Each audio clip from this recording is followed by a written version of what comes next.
None of us are perfect, but we all deserve to be loved.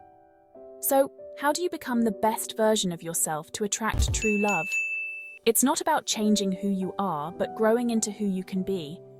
Focus on self-love first. Embrace your strengths and acknowledge your flaws. Self-awareness is key. Next, chase your passions. Whether it's painting, coding, or hiking, do what makes your soul sing. Happiness is magnetic. Communication is crucial. Be open, honest, and willing to listen. True love thrives on understanding and trust. And remember, patience is your best friend.